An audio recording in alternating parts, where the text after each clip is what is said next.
At 16, when most teenagers worry about exams, cricket matches, or secret crushes, one boy stood trembling on a cracked wooden stage in Kathmandu, his heart pounding like a war drum.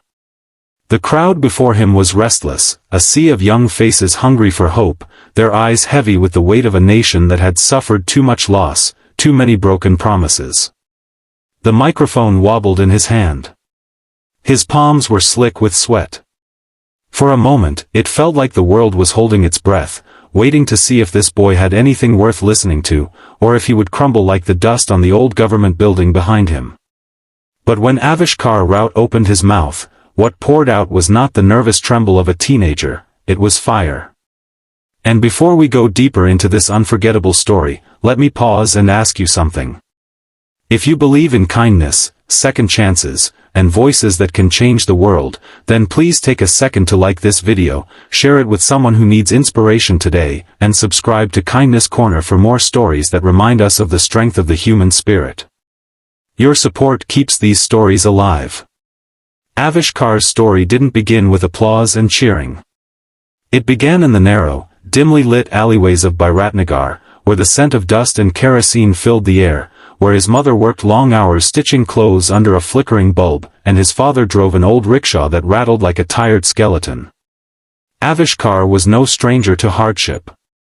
He grew up seeing his parents break their backs just to put food on the table, often skipping meals so he could eat. He learned early on that poverty wasn't just a lack of money, it was a silence, a helplessness that crept into homes and ate away at dreams.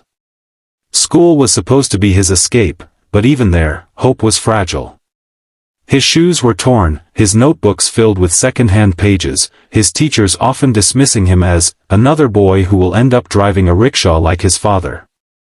Yet, in the middle of all this, Avishkar had something that nobody could take away, his voice. Not just the sound of it, but the courage behind it.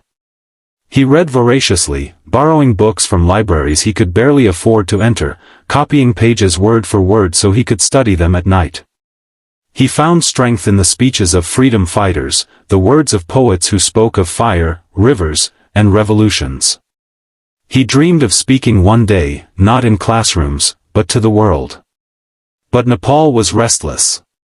Political corruption had left the young generation frustrated, tired of watching leaders promise change only to disappear behind closed doors.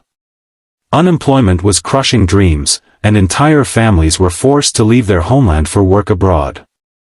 Natural disasters tore apart villages, leaving scars that years could not heal. The youth felt invisible, unheard. Then came the turning point. A local youth movement organized an open mic rally in Kathmandu, Voices of Tomorrow. They called it a stage for students, dreamers, and the forgotten to speak. Avishkar almost didn't go. He had no money for the bus fare, and fear gnawed at him. What if he froze? What if his voice cracked? But something stronger than fear pushed him forward. With coins borrowed from his mother's secret jar, he traveled for hours, squeezed between strangers in a dusty bus, clutching the crumpled pages of a speech he had written by candlelight. When his turn came, he was the smallest boy on the stage. The microphone seemed taller than him. For a second, he thought of running away. But then, he looked at the faces in front of him, faces just like his, tired but not yet defeated, and something inside him snapped. He raised his head, lifted the mic, and began. We are not ashes. We are not shadows. We are the fire. The words fell heavy at first, then spread like sparks across dry fields. His voice grew louder, steadier. He spoke of his father's rickshaw, of mothers stitching dreams into torn fabrics, of classrooms without windows, of villages without light. He painted the pain of a nation, but he didn't stop there. He lit a flame. He told them that they, the youth, were not powerless. That the fire of change was already inside them, waiting to ignite. He told them that revolutions are not born in parliament, they are born in hearts. The silence that followed was electric. And then, a roar. Thousands clapped, cheered, cried. Phones came out, recording every word. By midnight, the video of Avishkar's speech was already spreading online.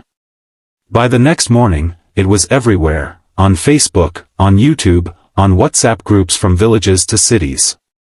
The boy who spoke fire, they called him. But with fame came pressure. Suddenly, Avishkar wasn't just a boy, he was a symbol. Journalists chased him. Politicians tried to twist his words for their own gain. Classmates envied him. Teachers who once ignored him now claimed they always believed in him.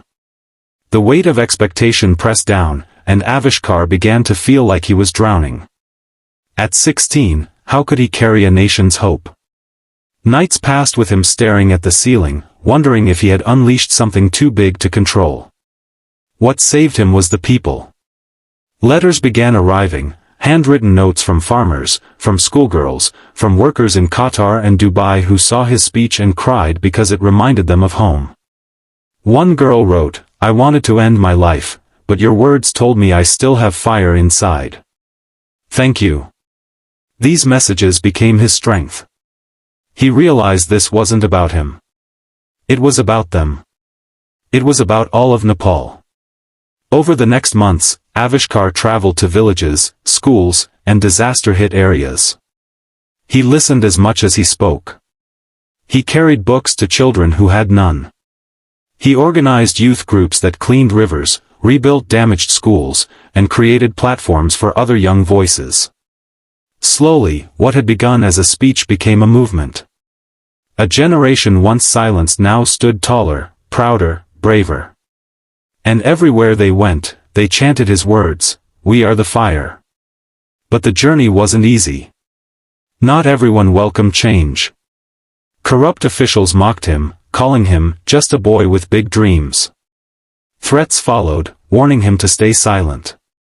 There were days when fear returned, when Avishkar wished he could just go back to being invisible. But each time, he remembered the faces in that crowd, the letters, the tears of strangers who believed in him. He remembered that fire cannot be hidden once it burns. Years later, people would look back at that one evening in Kathmandu as the beginning of something extraordinary. The boy on the stage had no money, no power, no title, but he had words that carried the weight of millions.